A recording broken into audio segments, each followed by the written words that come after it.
C'est le Congo qui a des terres à récupérer au Rwanda et non le contraire. Une contre-vérité. Le Congo est à la base de la réduction de l'espace du Rwanda.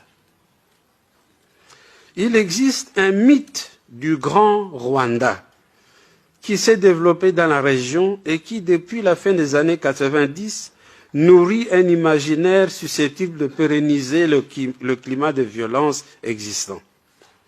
À partir de la manipulation des mythes anciens, on prétend qu'il aurait existé naguère un grand Rwanda qui englobait les espaces actuels du nord et du sud Kivu, et que ce grand Rwanda aurait été combattu puis réduit à des portions congrues lors des conquêtes coloniales.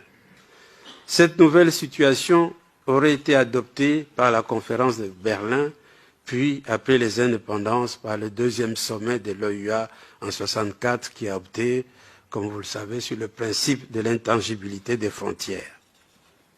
On comprend alors que cette soi-disant reconstitution du passé puisse alimenter des velléités hégémoniques du présent en vue de l'accaparement éventuel d'une partie des terres congolaises. En ce qui concerne la frontière rwando-congolaise, si on peut passer la carte suivante, la situation ne souffre d'aucune ambiguïté. S'il faut revenir à la première carte de la région du 1er août 1885, c'est le Congo qui a des terres à récupérer au Rwanda et non le contraire. Car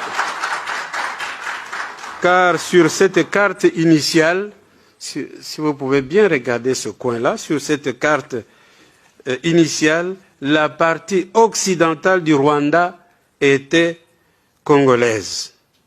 C'est l'expédition du comte allemand von Gotzen faisant la découverte du lac Kivu en 1884 qui permit la réouverture des négociations qui aboutirent à la signature de la Convention du 11 août 1910 avec l'Allemagne, fixant la frontière actuelle avec le Rwanda et le Burundi.